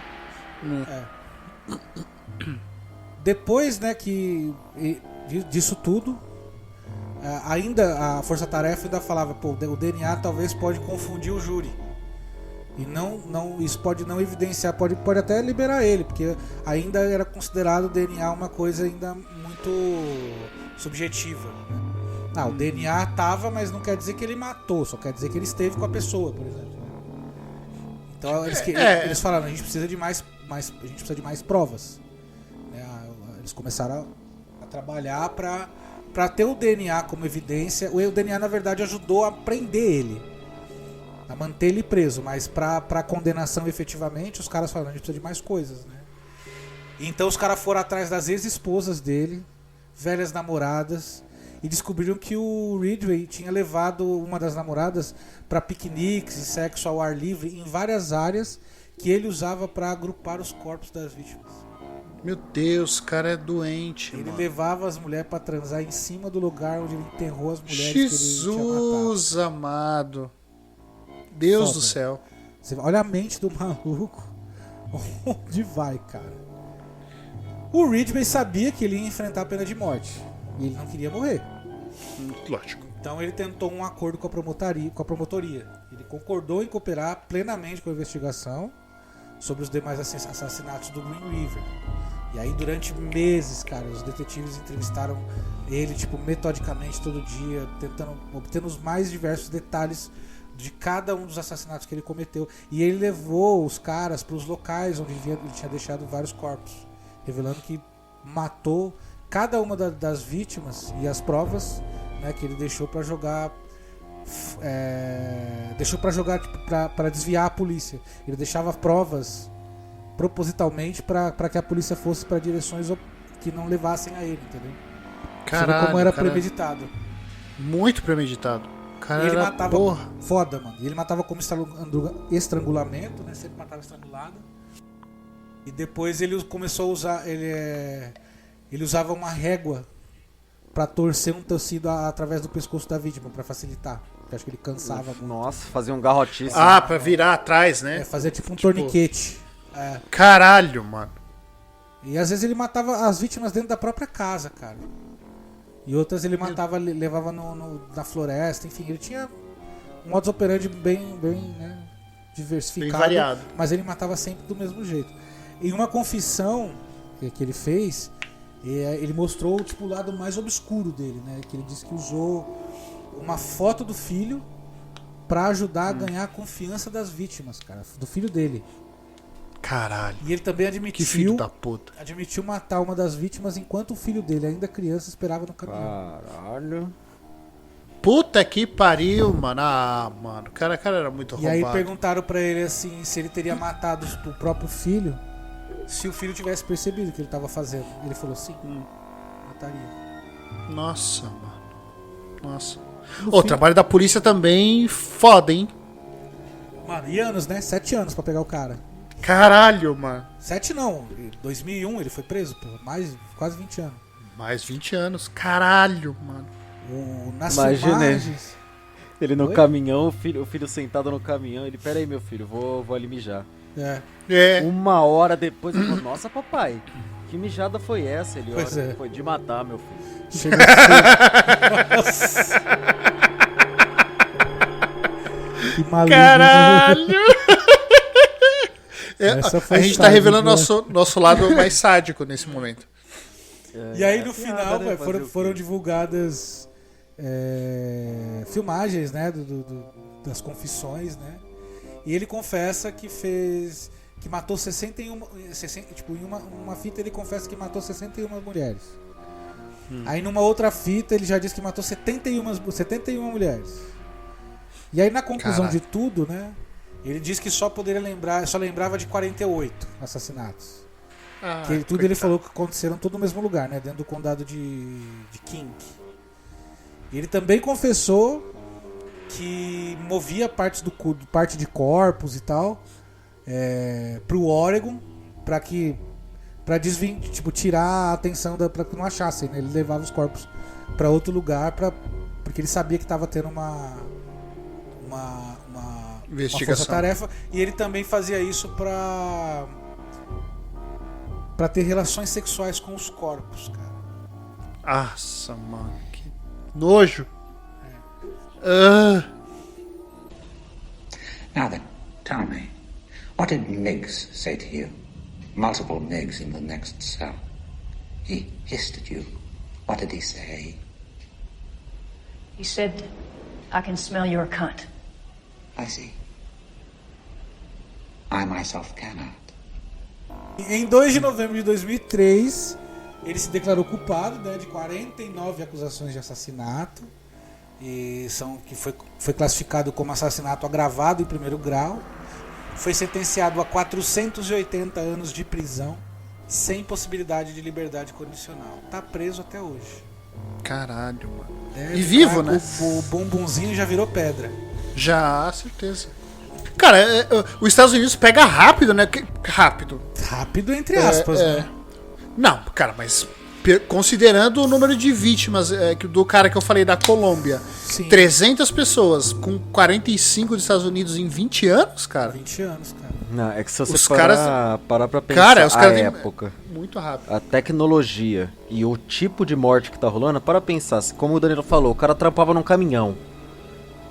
Velho, ele podia lavar o caminhão a hora que quisesse, que rolasse no caminhão ele ia ter uma história, porque caminhoneiro já passou por tudo. O cara viaja o tempo inteiro, verdade. ele pode matar uma mulher num dia e usar de álibi, eu tava em outro. A gente não sabe se tinha tecnologia de rastreio pra saber ele. Não tinha, se não ele tinha. para, Não, se ele é. mata a mulher, leva o corpo dentro do caminhão, para na borracharia e depois para em outra cidade, E larga o a corpo morte lá. da mulher é uma coisa, É. a borracharia é outra e a parada final dele é outra. Ele pode falar, cara, eu tava fazendo a entrega. A polícia não vai ficar que nem a gente vê no filme do cara. Se o cara insiste num caminhoneiro, num caso de morte de prostituta na estrada, ele vai ser taxado de doido. Ele vai falar, mano, você tá perseguindo o cara. Cara, mas pra você ver a que Tem uma ponto parte chega, de né, coisa mano? que rola. O bagulho era E aí, uma pra repercussão conseguir tão pegar, grande que o mano, é Ted difícil. Bundy foi ajudar, velho. O outro serial killer. Caralho. Não, eu não vou falar desse, porque eu acho já muito enrolado a história dele, mas o Zodíaco. Ah, Descobriram quem era esse ano. É.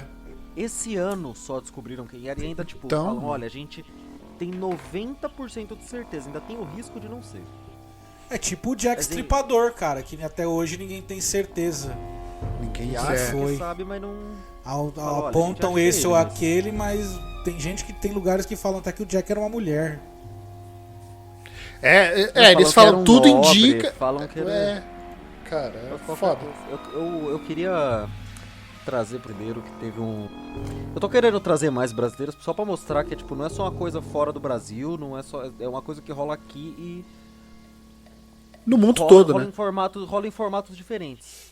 Por exemplo, eu ia trazer o Maníaco do Parque, mas a história dele é muito grande. Inclusive, eu queria fazer um episódio só pra ele, qualquer coisa, se a gente puder. algum Sim, dia. a gente faz. Que ele tem... O Maníaco do Parque é uma história...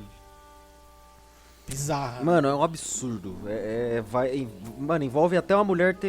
Ele tem uma parte do trauma dele... É que ele namorou uma gótica que quase arrancou o pau dele fazendo sexo oral. Porra!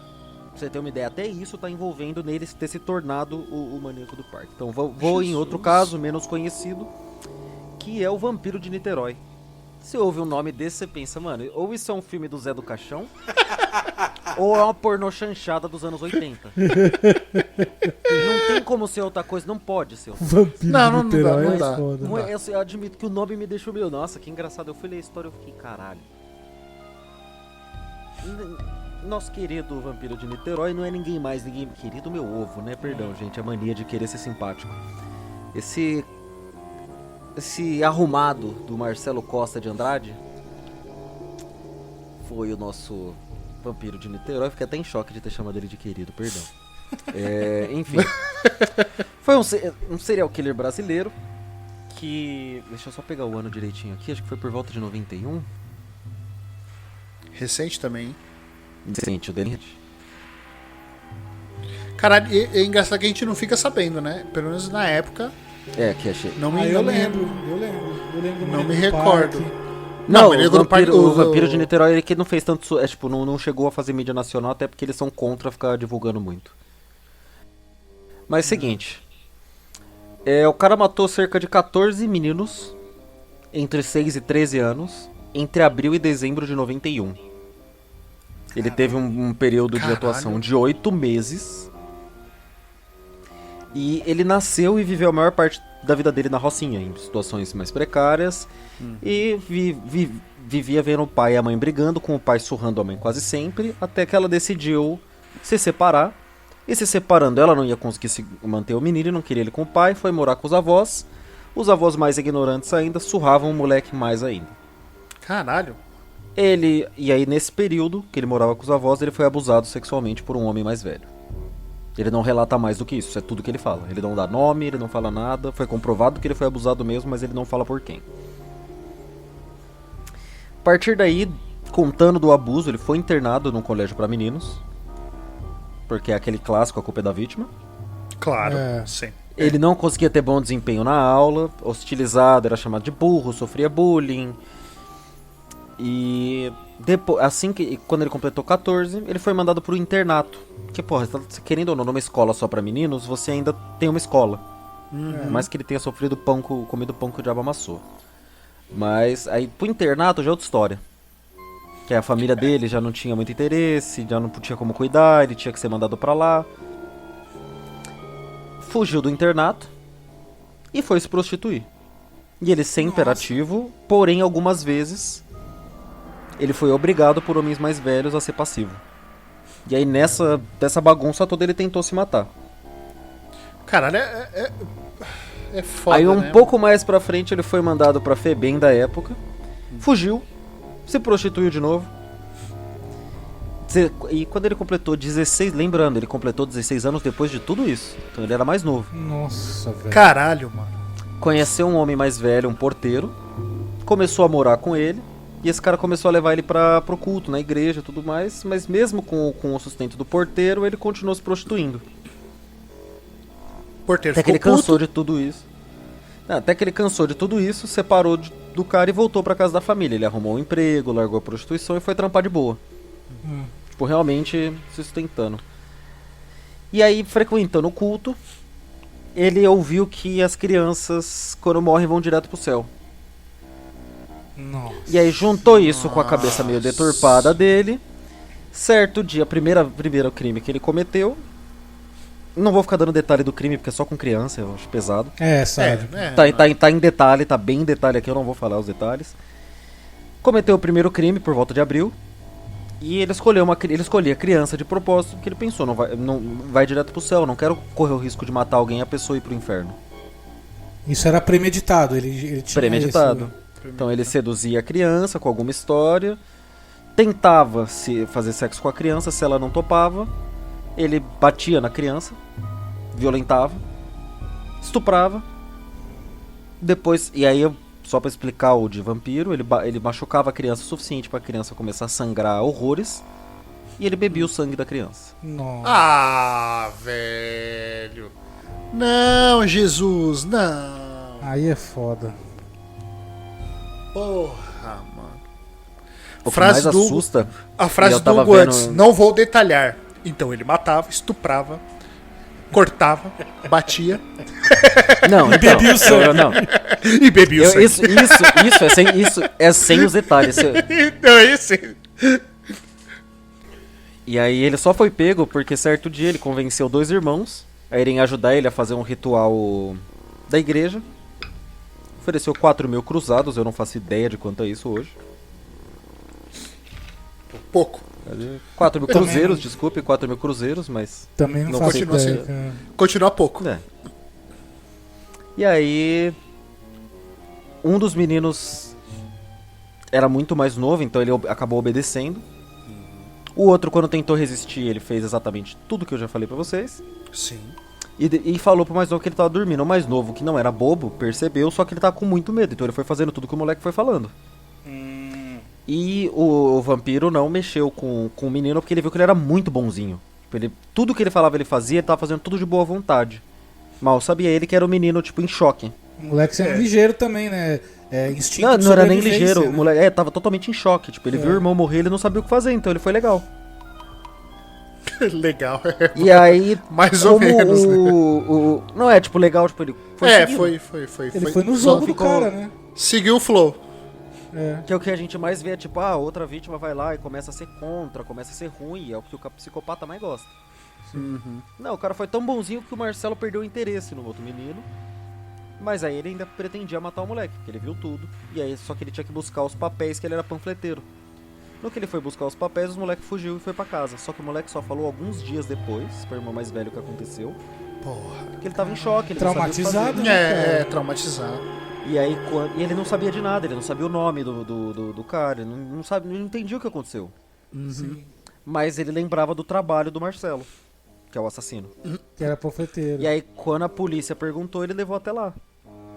E aí, quando chegaram, falaram com o Marcelo na hora já falou, fui eu, matei o moleque, esse aí eu levei pra matar e não consegui matar. Caralho. E ele falou, entregou o que mais na boa. assusta- O que mais assusta é que ele entregou corpo por corpo. Ele falou que não percebia se a pessoa estava viva ou morta quando ele fazia o que ele fazia. E tipo assim, a frieza com que ele fala não assusta até porque você vê um moleque, ele é muito tipo 15, 16 anos de idade quando você olha pra ele. Sim. E você olha e ele contando, ele detalhando o que eu falei pra vocês em off aqui, que por favor que não saia no episódio, que é bem pesado. Sim. É ele falando isso que eu falei pra vocês. Não é a polícia, não é um É o depoimento laudo. dele. É o depoimento dele. Eu tava vendo o vídeo sem som, só pra ver ele, né, falando e tal. Cara, parece que é como se a gente estivesse conversando com um dos nossos convidados do podcast, ele contando uma história sem graça. Não é nem tipo ele contando empolgado. Olha, não, tipo, sei lá, Hugo, o que você fez hoje antes de gravar? Ah, eu preparei um almoço aqui, preparei uma jantinha antes de começar a gravar, eu peguei uns pão pra comer, separei aqui um refri também pra tomar e fumei um cigarro. Caralho. Sim. Nada É como isso, se ele fosse falando, é isso, é nada. simples, nada. Caralho. É foda. Zica, Ele atualmente tentaram várias vezes, ele vive sendo transferido de manicômio pra manicômio. Porque tem casos, tem momentos que ele tá melhor, tem momentos que ele tá pior, que ele não consegue entender o que ele fez. Então quando é confrontado ele fica violento, às vezes ele lembra das coisas que ele fez e quer fazer de novo. Caralho. 24 anos depois de tudo que rolou, 2017 mais ou menos, foram fazer uma reportagem com ele, porque ele tava tentando fazer uma saída temporária, pra ver se ele podia ser ressocializado. Você é louco. E em unanimidade, todos os psiquiatras que falaram, que analisaram ele, falaram: ele não tem cura, ele não pode ser ressocializado e ele não apresenta construções para uma construção de um projeto terapêutico. Ou seja, o Pedrinho matador Conseguiu. Pedrinho ex-matador, que também é respeito pelo trajetório do cara, que ele fez o tratamento e ele pôde ser ressocializado. Ele pôde. E o Marcelo, vampiro de Niterói, não. Porque o Marcelo realmente tem um bagulho. Ele é tipo o médico lá, o dos velhos. É, o Sim, cara não, ele não vê como algo errado, né? Pra ele tá certo. Caralho, ele E- dá um sim. filme top. É foda, mano.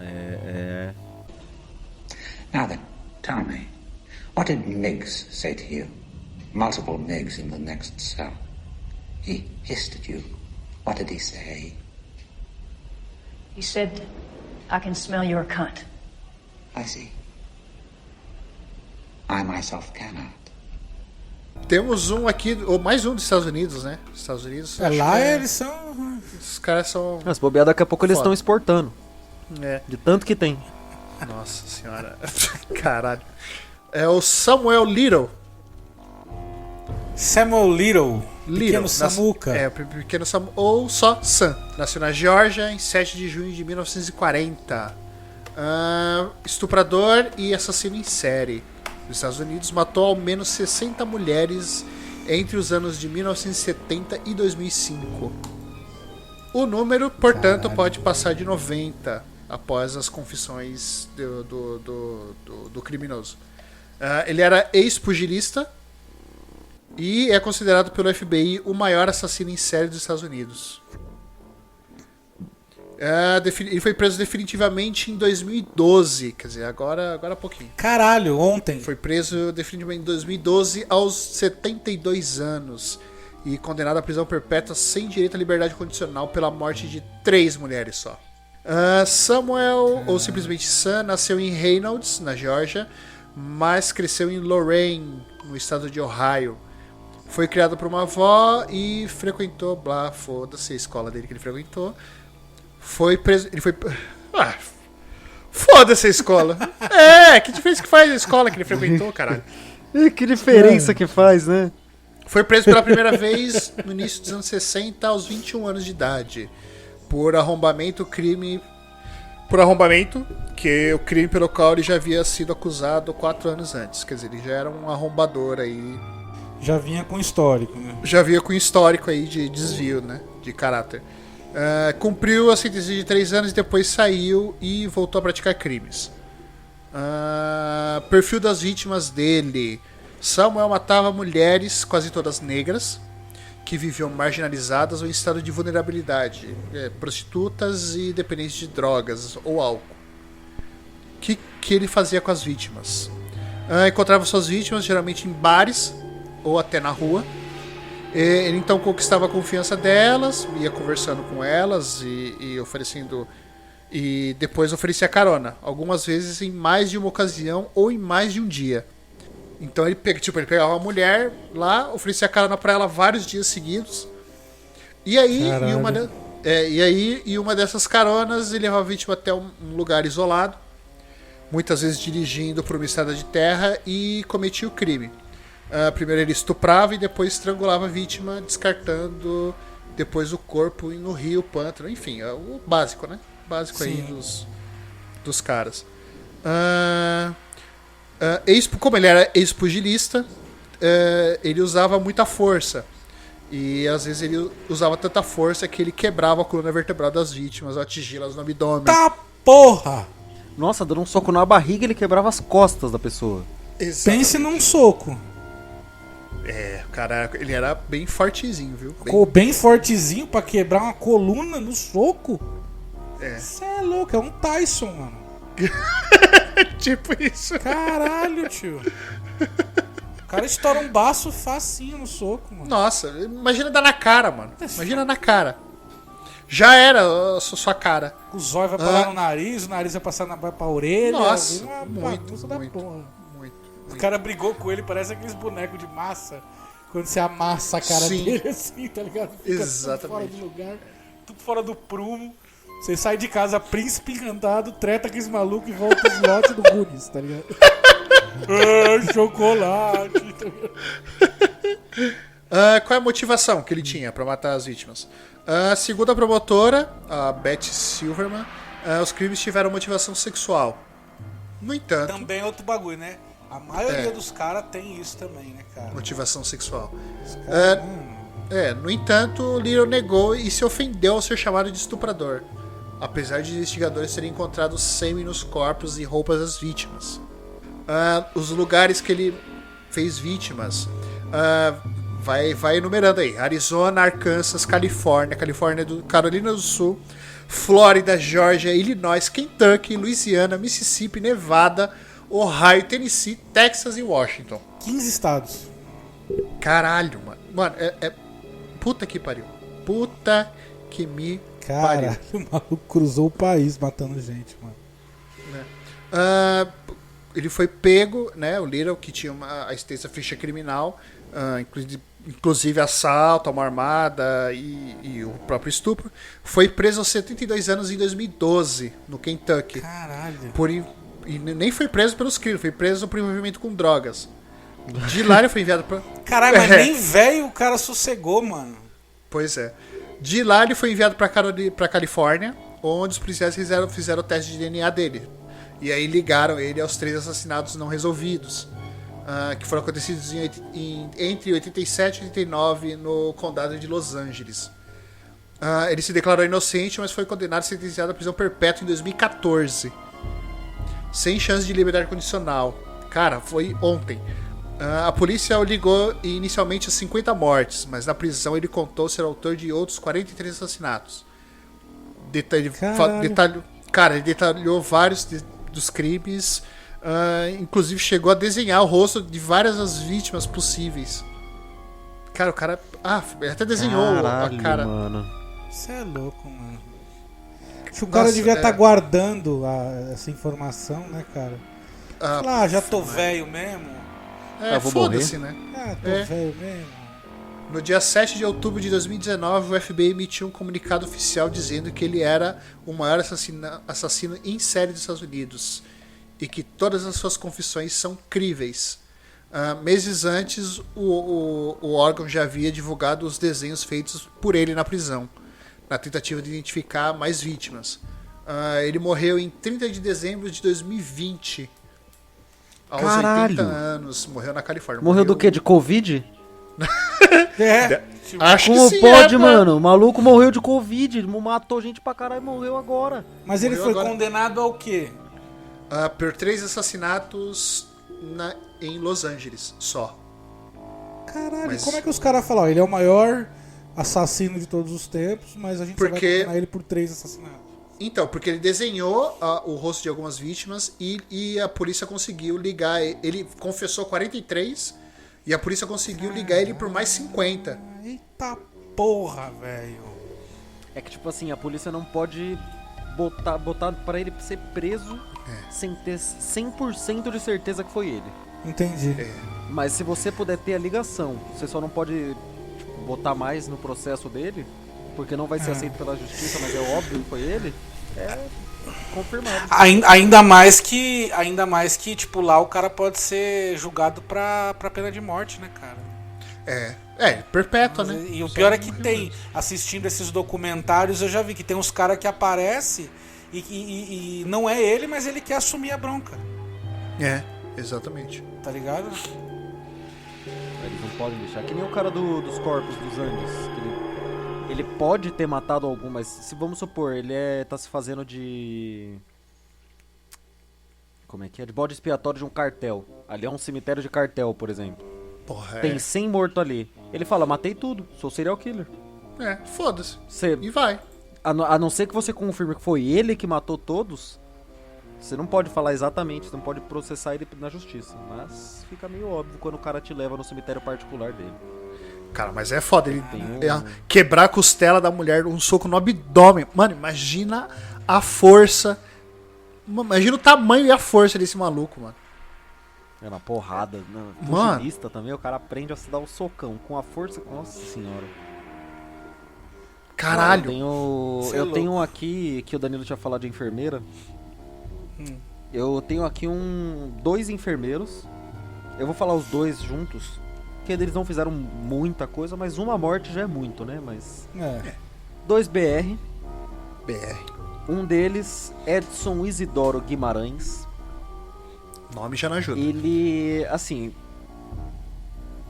É meio foda, porque ele é colocado como um serial killer, porque o que ele fez entra num serial killer, mas não dá pra chamar ele especificamente de psicopata.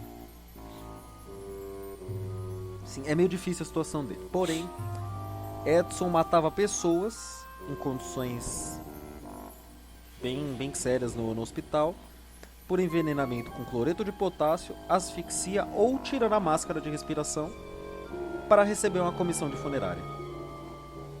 Comissão de funerária. Caralho. Pois é, tipo, ele indicava a funerária para as pessoas que morreram e ele recebia um valor. Caralho, mano. Ele matou 5 pessoas confirmadas no hospital. Deu até escândalos que foram atrás da máfia das funerárias por causa desse cara. E nunca foi confirmado se ele realmente se ele tinha sentido prazer na hora de matar ou não, porque ele nunca demonstrou isso. Nunca foi demonstrado, nunca foi,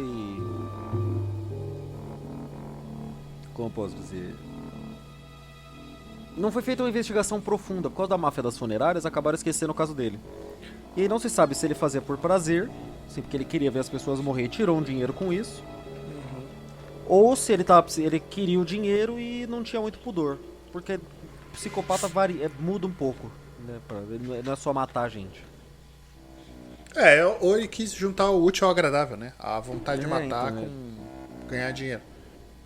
E o outro outro técnico de enfermagem.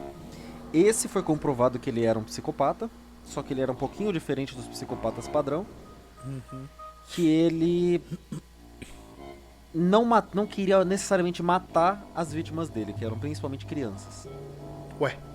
Criança bebê.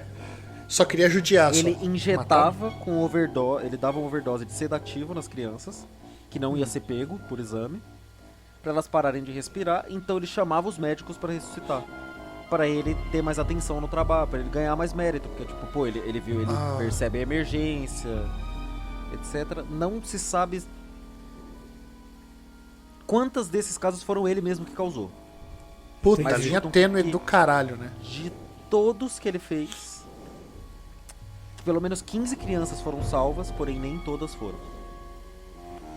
Caralho, ele é acusado até hoje, 4 que morreram, porque não tem como saber, tipo, de todas as crianças que foram salvas de falta de parada respiratória, 15 conseguiram confirmar que foi ele que foram salvas, e 4 conseguiram confirmar que morreram por causa dele.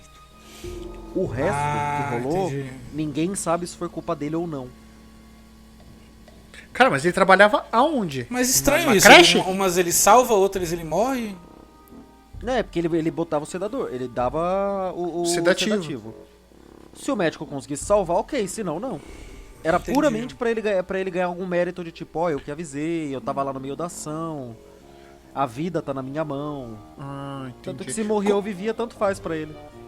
Como o sedativo não pegava no exame de sangue, Então não dá pra saber se foi ele ou se, tipo, teve uma parada. Mas aí, mesmo. caralho, é foda, né? Porque começa a morrer um monte de criança do mesmo jeito. Você fala, opa, tem alguma coisa errada aí, caralho. Aí começou a chamar atenção pelo alto número. Eles ficavam, porra, toda vez que aí se tornou até um vício pra ele, porque eles falavam, porra, todo plantão desse cara tem umas 10 crianças tendo parada respiratória, e é sempre ele que vê. Caralho, Aí começaram foda, a desconfiar e aí pegaram ele nessa brincadeira. Cara, seria... meio que até uma psicopatia, sei lá, do cara querer status, né? E aí usa as crianças como manobra, né? Como... Caralho, velho, que foda isso, hein? Que filho da puta, cara. Now then, tell me, what did Niggs say to you? Multiple Niggs in the next cell. He hissed at you. What did he say? He said, I can smell your cunt. I see. I myself cannot.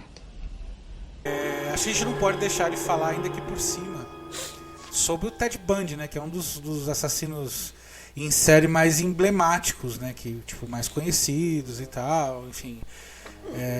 Eu não vou entrar em detalhes porque a gente chegou à conclusão aqui de que pra falar de alguns desses caras a gente tem que fazer um episódio só do cara, né? Porque não tem como você só, né, falar por cima, né? Porque é muito complexo a história do cara e tal. Então a gente vai tentar agora até fazer com um convite aí de uma amiga do Paulo, que é psicóloga, para participar desses episódios com a gente. Sim. Pra gente tentar entender um pouquinho, né, a mais, e também com essa ótica do profissional, né, de uma pessoa que trabalha com a cabeça das pessoas, enfim. Sim. Só tô esperando ela, a agenda dela, né? Casar as agendas. Então, cara, eu vou fazer o seguinte, nem vou falar do Ted Bundy, na boa, porque eu acho que é muito complexo. Falar só por cima também seria muito avulso. A gente já criou bastante, hoje a gente já falou bastante de alguns dos caras mais, né, mais conhecidos, falamos também do primeiro e tal. É que, cara, pra você ter uma ideia, se você, leitor, não escutou ou não assistiu, tem séries e filmes sobre o Ted Bundy hoje. Tamanha complexidade da cabeça do cara, né? Foram feitos estudos, enfim, sobre a história dele. Ele é um caso que se torna emblemático quando a ciência forense vem à tona com a questão da mordida, né? Que foi o grande diferencial que conseguiram fazer efetivar a condenação dele, foi por conta da marca da mordida, né? Que acharam uma marca, ele mordia as pessoas, né? E aí acho que foi um governador do estado, um prefeito, não me lembro bem, pegou à força, cara, pegou ele à força, tirou o molde da boca dele à força, não, nem poderia, né? Mas o caso tava numa repercussão tão grande que ninguém nem falou muito sobre isso, sabe? E aí, pelo molde do dente dele, porra, bateu certinho. Falaram, é isso aí. E depois, inclusive eu vi depois estudos que trouxeram que falavam, cara, esse negócio de mordida não é 100%. Saca? Naquela época acreditava-se que era. Mas depois os caras estudaram, inclusive houveram casos que foram inocentaram pessoas. Porque, tipo, assim como o Ted Bundy, ele foi um divisor de águas na ciência forense. Porque ele foi o primeiro caso assim que efetivamente a ciência forense teve decisão final, né, na condenação, por conta desse negócio da mordida. E aí, mano, depois disso uma porrada de caso que os caras pegavam o molde da pessoa do dente e a mordida lá. E bateu, pronto, foda-se. É ele, acabou, entendeu? Teve vários. E entre esses casos, diversos casos, as pessoas não eram culpadas efetivamente. Mas aí um monte de cientista forense começou a se achar o Superman ali, o dono da verdade, o comprovador, né, o batedor de martelo, enfim. E gerou isso. Então, não vamos falar de Ted Bundy hoje não. Vamos finalizar o episódio aqui. E a gente vai começar então uma série para falar desses caras. Mas agora a gente vai tentar trazer um profissional da área de psicologia ou psiquiatria, né, para participar, para também dar um pouco mais de embasamento, porque aqui somos três malucos só que pesquisou por conta própria e foi ver a história fez até dos caras. piadinha com o assunto, pelo amor de Deus. Piadinha. Foda. Mas não tem Tamo jeito. aqui pra isso, porra. Se não tiver piadinha, não é o podcast dos Três Mané. Porra, tamo aqui pra isso, caralho. Mas Ai, até ai, lá, ai. meus queridos, vão lá, assistam, procurem séries, documentários sobre esses caras, tem muita coisa aí rolando. Vale a pena assistir. Recomendo em especial o Mindhunter, que é muito bom. E ele meio que mostra o começo dessas forças-tarefas contra assassinos em séries, a história da criação do perfil do assassino. Psicológico, tudo, né? Exatamente, tudo isso, como começou tudo isso, enfim, vale bem a pena assistir, beleza? Pra você que chegou até aqui, muito obrigado pela sua paciência, pelo seu comparecimento e pelo seu apoio aqui ao podcast dos Três Manés. Se você não segue a gente ainda, eu não sei o que lhe dizer. Só sei que ele diga o quê? Pô, segue lá, caralho. Não custa nada, porra. Vai lá ó, no Instagram, @os3manecast. facebook.com/os3manecast. Temos um e-mail também, se quiser mandar alguma coisa direto pra gente, que é o 3manecast@gmail.com. E no YouTube, youtube.com/3manecast, que ainda não tá fechado 100%. o canal. A gente tá trabalhando pra em breve começar novos conteúdos lá ali no YouTube, mas pô, já se adianta, vai lá e já clica. Custa nada, 3 minutos do seu dia, cara. Por enquanto tem os episódios lá, quiser ouvir por lá, fica à vontade também, não precisa ouvir nos outros streamings, mas já segue lá que muito em breve vai ter coisa nova, beleza? Muito obrigado pra todo mundo que chegou até aqui, meninos, beijo no coração e no popote e tchau. Tchau.